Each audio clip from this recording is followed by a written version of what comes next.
Gente, hoje nós vamos falar sobre uma palavra de Jesus, e o tema dessa palavra é: não chores. Só o Filho de Deus pode dizer uma palavra como essa: não chores. E isso está lá em Lucas capítulo 7, dos versículos de 11 até o 17. Lucas 7, de 11 a 17, que diz assim: logo depois, Jesus foi a uma cidade chamada Naim, e com ele iam os seus discípulos e uma grande multidão. Ao se aproximar da porta da cidade, estava saindo o enterro do filho único de uma viúva, e uma grande multidão da cidade estava com ela. Ao vê-la, o Senhor se compadeceu dela e disse: não chore. Depois aproximou-se e tocou o caixão, e os que carregavam pararam.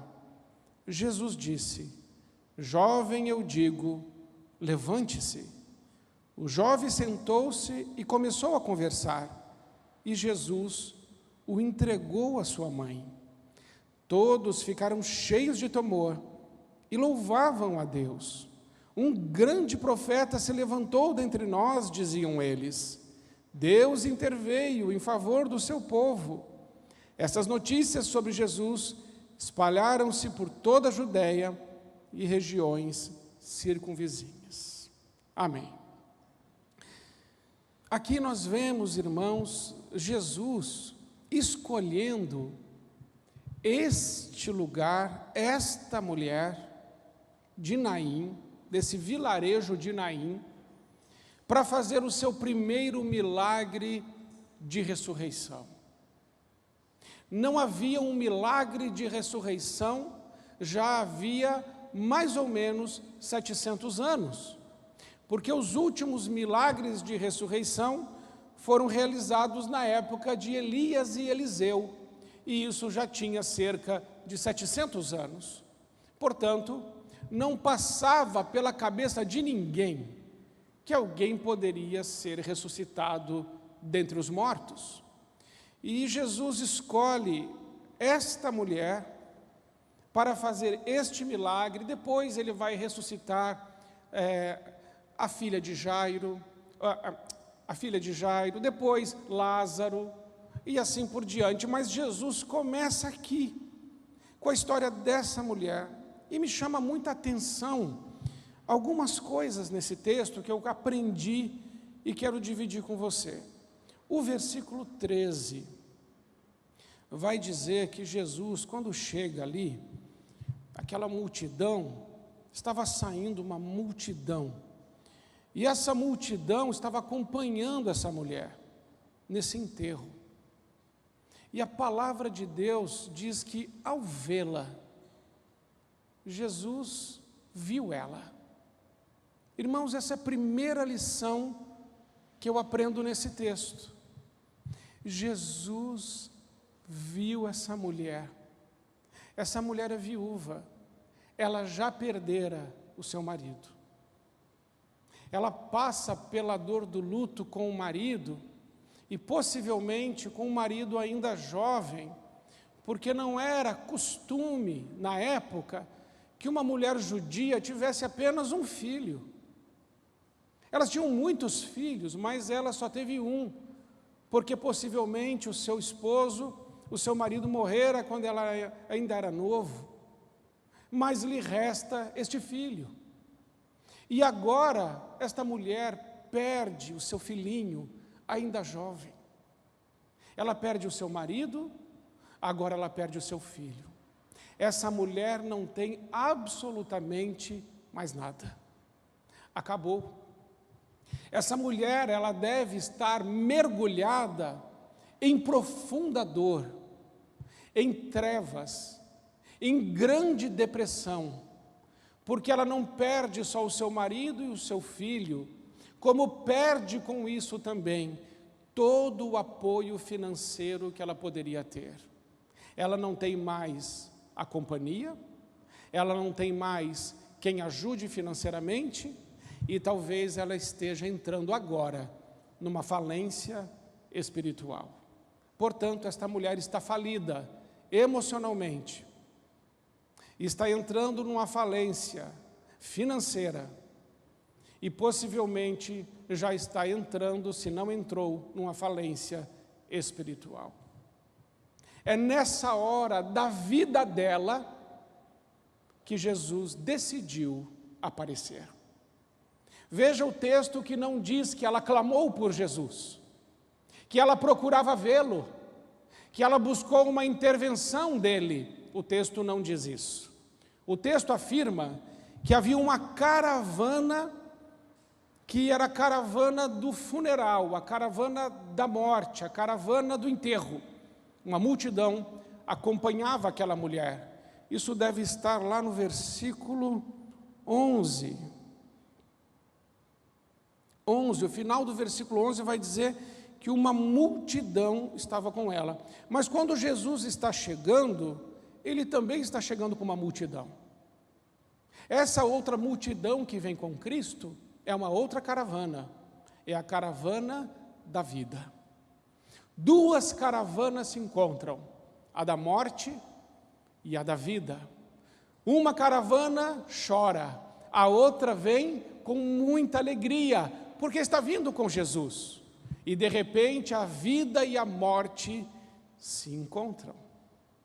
E o texto vai dizer no versículo 13, deixa lá o versículo 13 um pouquinho, ao vê-la. Primeira lição que eu aprendo: Jesus é o Deus que vê. Ele sabe o que está acontecendo. Ele vê. Ele viu essa mulher.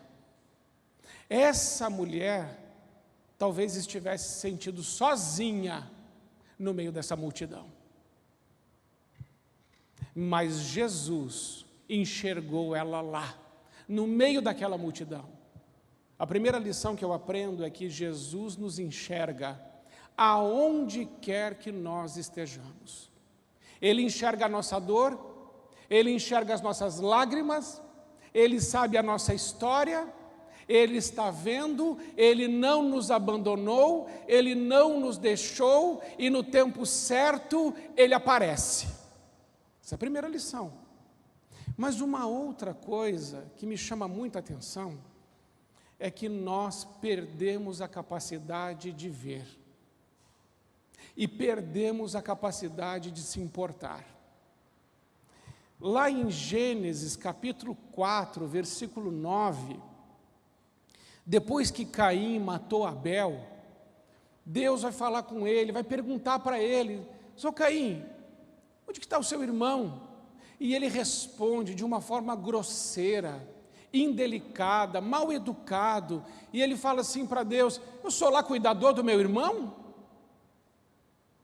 Depois que o pecado entrou na vida do homem, o homem se tornou insensível à dor das pessoas, insensível ao outro e não quer saber do outro.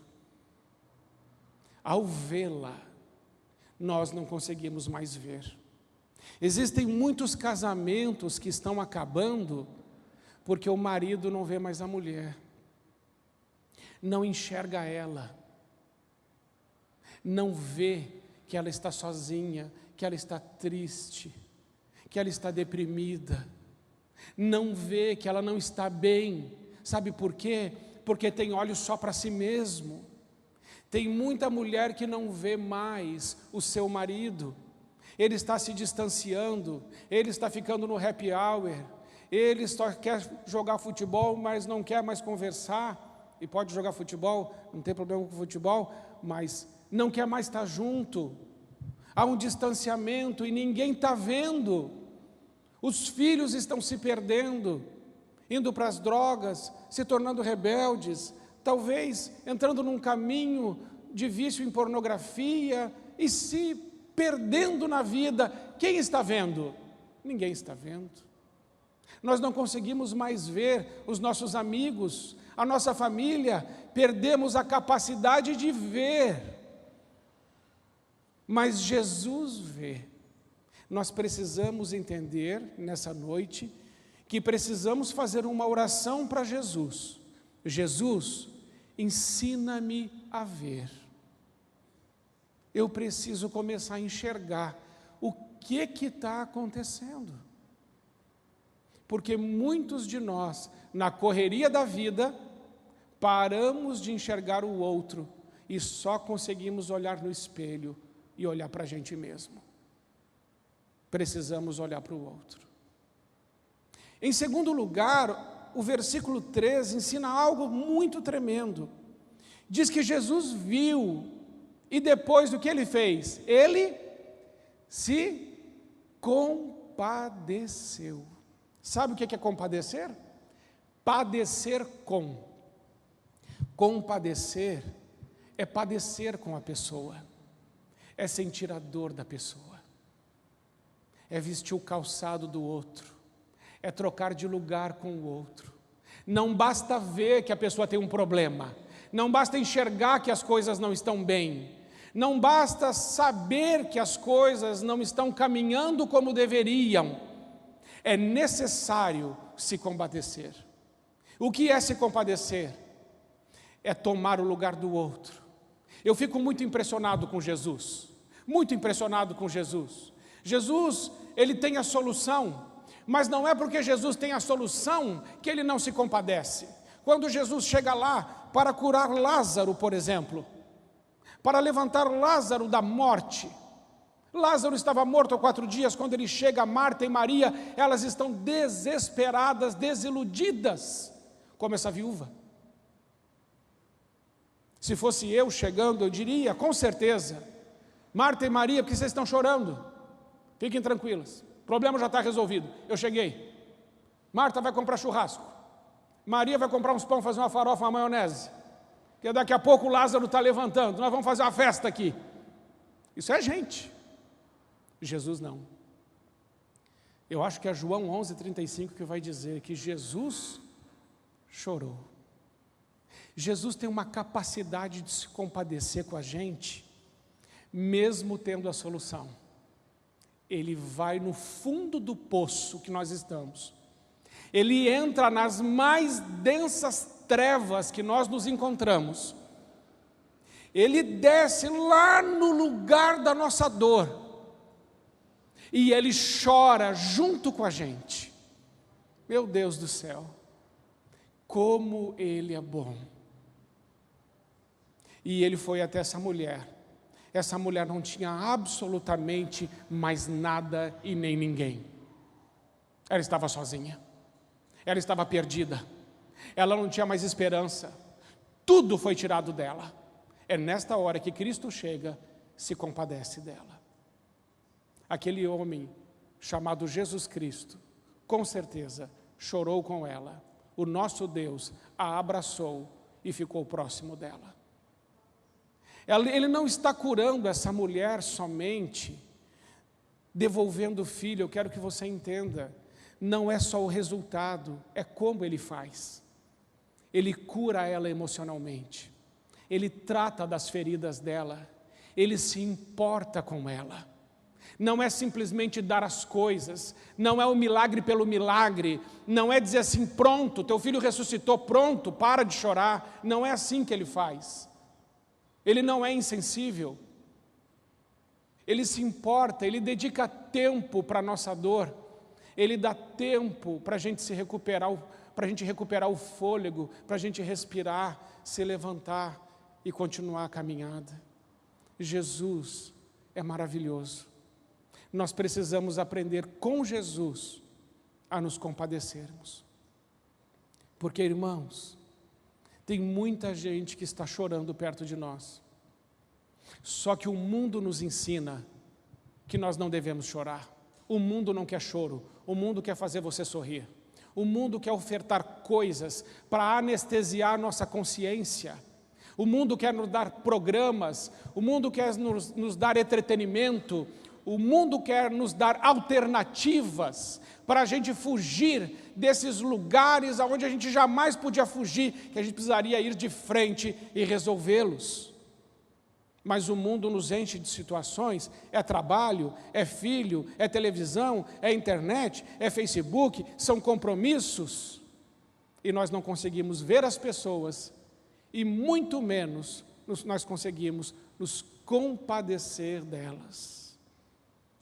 Mas nessa noite eu creio que Jesus está falando com você, que talvez a gente precisa parar um pouquinho, parar só um pouquinho, e saber como o outro está. E perguntar, como você está? O seu coração, você está bem? Está tudo bem aí dentro? Aí dentro? Está tudo bem? Eu posso chorar junto com você hoje.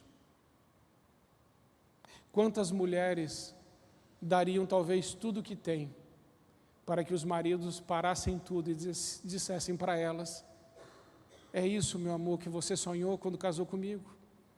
Você é feliz? Está tudo bem? Mas nós fugimos disso. Sabe por quê? Porque provavelmente a gente vai ouvir assim: é, seu miserável, demorou para perguntar. Tem um monte de coisa que eu quero te falar, senta aí.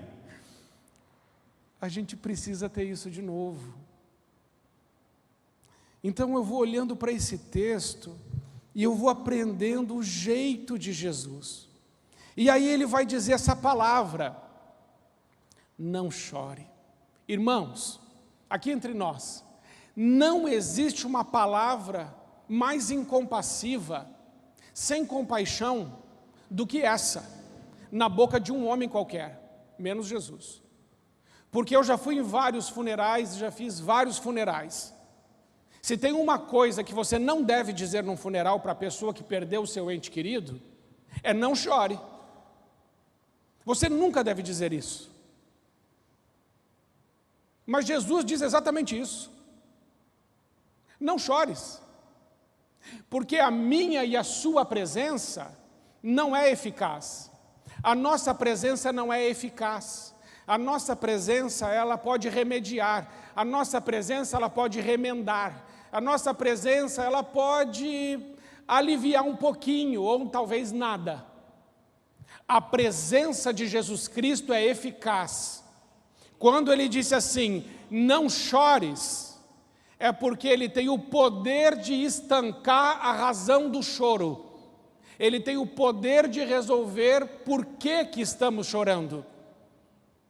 Quando Jesus diz não chores, ele não está com aquele ditado: homem não chora, engole esse choro. Não, porque Jesus chora. Jesus é muito homem para chorar, para sentir, para se compadecer. Precisa de ser muito homem para fazer o que Jesus faz. Mas ele diz para ela: não chore. Por quê? Porque eu cheguei e eu vou fazer parar a sua dor agora. Ah, irmãos, quem é que não gostaria de receber uma visita dessa? Não chores. Eu cheguei. E Jesus imediatamente começa a falar com o moço, o jovem, e aquele jovem ressuscita. E a palavra de Deus diz que ele o restitui à sua mãe. Duas coisas. Primeira, qual é a razão do seu choro? Existe alguma coisa hoje que faz com que você derrame lágrimas? Existe alguma coisa hoje que Jesus precisaria chegar e intervir? Existe alguma coisa lá na sua família, na sua vida, ou talvez ali no seu interior, que somente a chegada de Jesus dizendo assim para você: não chore, eu cheguei, eu posso resolver. E Jesus restitui o filho à sua mãe. A segunda coisa é: o que é que você perdeu que precisa ser restituído? Essa mulher nunca passou pela cabeça dela, nunca, que esse filho fosse ressuscitar, de jeito nenhum. Tinha 700 anos que não se ouvia falar em ressurreição. Nunca passou. Mas quando Jesus chegou, o que nunca acontecera, aconteceu. O que é que tem na sua vida que foi tirado de você? E que você entende que somente Ele pode restituir. Hoje é o dia de fazermos essas orações. Primeira oração: Senhor, ensina-me a ver. Eu quero enxergar o que está acontecendo, Senhor. Primeiro eu quero me enxergar e saber que tipo de cristão eu sou, que tipo de pai sou, que tipo de marido sou, que tipo de filho eu sou. Senhor, me ajuda eu me enxergar e depois ajuda eu enxergar o meu irmão, o meu pai, a minha mãe. Tem filhos que colocam seus pais num asilo, viram as costas e vão embora. Será que não enxergam? Nos ensina, Senhor, a enxergar.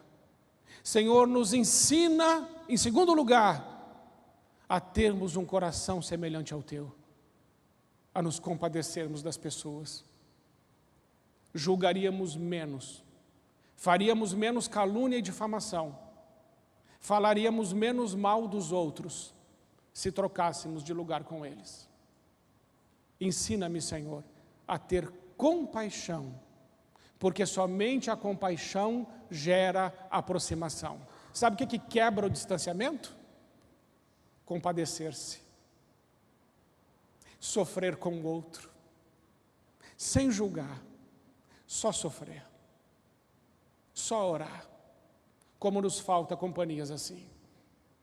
Nos dias mais difíceis, essas companhias são as mais preciosas. Em terceiro lugar, clamar pela presença eficaz de Jesus Cristo. Senhor, por favor, diz para mim, não chores, eu também quero ouvir. E em quarto lugar, Senhor, restitui tudo o que me foi tirado. O que é que você perdeu? O que é que você perdeu?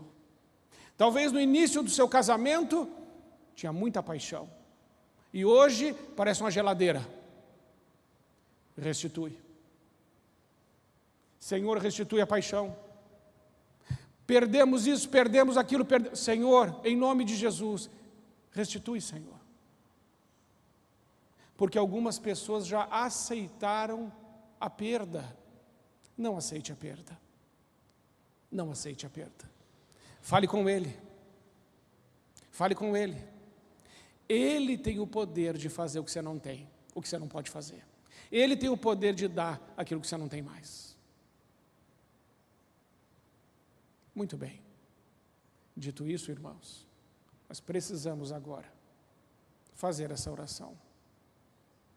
É isso. Essa é a mensagem. Se você precisa ver e pedir para Deus abrir seus olhos, então esse é o seu motivo de oração. Se você precisa pedir a Jesus, Senhor, me dá um coração como o teu, me ensina a chorar com quem chora, me ensina, Senhor, a ter misericórdia do meu irmão. Terceiro lugar, Senhor, vem e diz para mim, não chores. Quarto lugar, Senhor, restitui aquilo que foi levado embora. 4 coisas. Talvez você precise de uma delas. Talvez você precise de todas elas. Eu não sei. Mas nós cantamos aqui nessa noite. O meu Deus é Deus de milagres. É Deus de promessa. É caminho no deserto. É luz na escuridão. Esse é quem tu és. Esse tem o poder de fazer a mesma coisa que fez por ela, por todos nós. Porque Ele nos ama. Basta, irmãos, que a gente o busque. Buscar-me-eis e me achareis. Quando me buscardes, de todo o vosso coração. Vamos buscá-lo agora? Vamos ficar em pé? E você vai deixar o seu lugar. E vai vir mais uma vez para esse altar. Pastor, de novo? De novo. Igreja é lugar de oração. Igreja é lugar de buscar a face do nosso Senhor. Então vem. E por qual motivo Deus te falou, você vem. E você vai começar a orar, e eu também. e vamos orar juntos a Deus. O louvor já deve estar se arrumando, daqui a pouco vai começar o louvor, mas antes disso tem a nossa oração. Vamos clamar ao Senhor Jesus juntos. Fique como você quiser na presença do Senhor e comece a fazer a sua oração. Pai querido, nós nos colocamos na Tua santa presença nessa noite. E Senhor, nós pedimos ao Senhor, dá-nos olhos como os Teus. Senhor Jesus, abre os nossos olhos para que a gente possa ver. Nós queremos enxergar, Senhor, de novo. Ficamos cegos, tem escamas nos nossos olhos, estamos sofrendo de catarata espiritual. Pai querido, tira isso dos nossos olhos e faça-nos enxergar com os Teus olhos, enxergar as pessoas que amamos, enxergar os nossos familiares, nos enxergar a nós mesmos. Ajuda-nos, Senhor. Pai querido, derrama sobre nós o Teu coração e nos ajuda a sentir o que o Senhor sente. Pai querido, que possamos ter muita compaixão e padecer com os que sofrem, chorar com os que choram. Senhor, em nome de Jesus, dá-nos um coração assim, Senhor, em nome de Jesus. Clamamos a Ti, Senhor, porque precisamos muito ouvir a Tua voz, dizendo: não chores, não chores. Cremos que o Senhor tem o poder de mudar a nossa história. Restitui, Senhor, restitui tudo que foi levado, assim como o Senhor restituiu o filho dela, restitui também a nossa vida, Senhor, em nome de Jesus, em nome de Jesus. Vai orando e o louvor pode ir tocando, em nome de Jesus.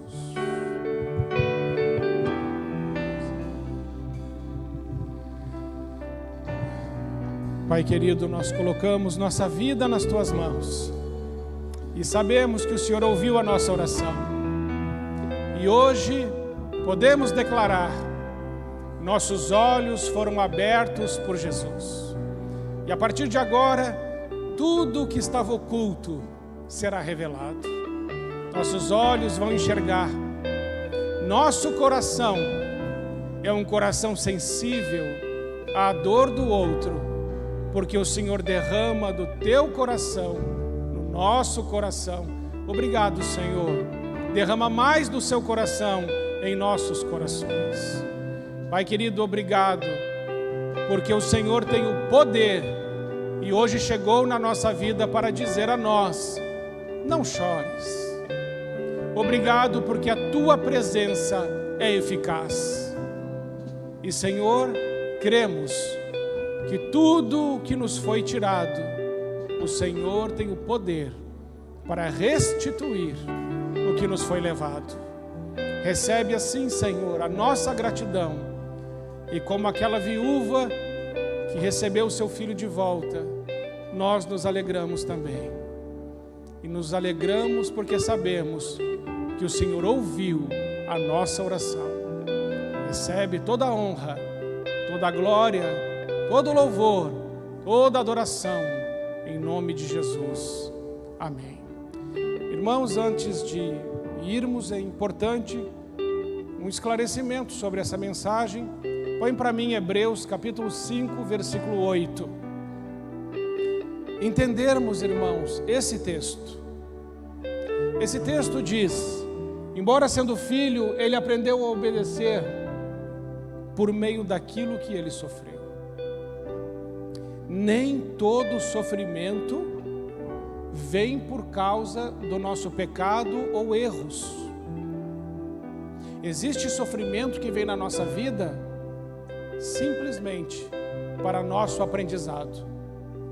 Jesus Cristo nunca pecou, nunca cometeu uma falha sequer, nenhuma palavra torpe saiu dos seus lábios. Mas a palavra de Deus diz que ele aprendeu por meio daquilo que ele sofreu. Se Jesus aprendeu com o sofrimento, quem somos nós para não passarmos por sofrimento. Mas o sofrimento que Deus permite é pedagógico. O sofrimento de Deus é professor, para nos ensinar coisas importantes, porque certamente Ele nos confiará mais para frente uma missão, um propósito, que sem esse ensino não conseguiríamos executar. Então, até no sofrimento, precisamos glorificar a Deus. Até na dor, precisamos dizer: bendito seja o nome do nosso Senhor.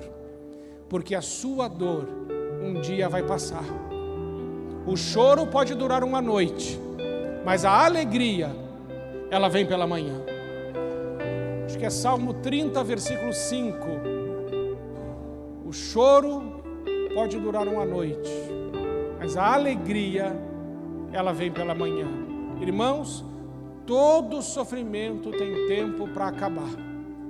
Existe uma hora que o nosso sofrimento acaba, porque Deus tem cuidado de nós. Deus te ama.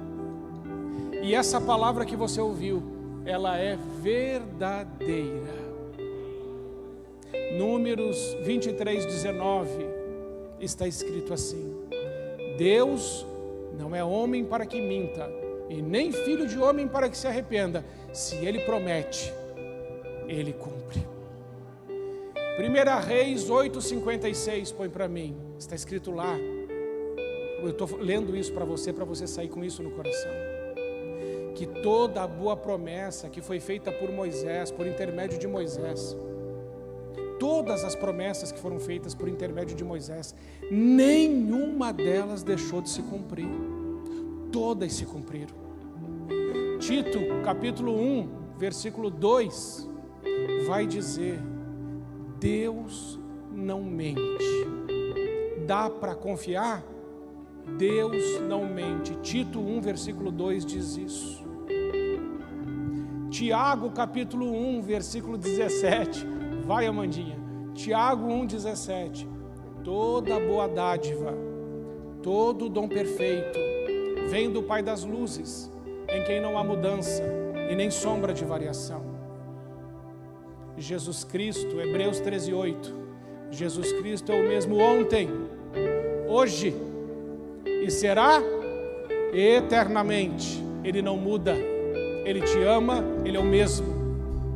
E eu quero encerrar com Isaías 55, versículos 10 e 11, que diz assim: assim como a chuva, 10 e 11, ou é a partir do 8? Isaías 55, 10 e 11, coloca para mim. Assim como a chuva e a neve descem do céu e para lá não tornam, antes de fecundar a terra, dando semente ao semeador e pão ao que come, assim é a minha palavra, diz o Senhor, não voltará para mim vazia, antes fará tudo o que me apraz e prosperará em tudo que a enviei. Essa palavra que você ouviu não vai voltar vazia, ela vai se cumprir. E ela vai se cumprir na tua vida, porque Deus não é homem para que minta, porque Deus faz cumprir todas as suas promessas, porque Deus não mente, porque toda boa dádiva vem dEle, todo bom perfeito vem dEle. Então se anime, mesmo em meio às tribulações, anime-se. Deus é com você e Ele é fiel para fazer. Na hora certa Ele fará. Isso é Eclesiastes capítulo 3, não precisa pôr. Eclesiastes capítulo 3, Deus tem a hora certa de agir. E na hora certa, como Ele chegou na vida dessa mulher, na hora certinha, Ele vai entrar na tua vida e vai dizer assim: acabou. A razão da tua lágrima acabou. Eu cheguei. Na hora certa, Ele vai aparecer. Confia, Ele é fiel. Amém, irmãos? Até eu me empolguei com essa palavra. Até eu me animei. A palavra de Deus é poderosa, anima até o pregador. Senhor Jesus, nós queremos agradecer ao Senhor. Agradecer, Pai, porque essa Tua palavra, ela é viva. ela é o Verbo que se fez carne e habitou entre nós cheio de graça e verdade. Senhor, nós cremos em toda essa palavra e cremos que no tempo certo ela vai ser realidade, vai ser verdade na nossa vida. Senhor, recebe nessa noite toda a honra, toda a glória, todo o louvor, toda a adoração e ajuda-nos, Pai, a sermos cada vez mais parecidos contigo. Coloque suas mãos assim. Que o amor de Deus, o nosso Pai, a graça do nosso Senhor Jesus Cristo e as eternas consolações do Espírito Santo estejam com você, com a sua família e com toda a igreja de Jesus Cristo que está espalhada sobre toda a face da terra. Amém.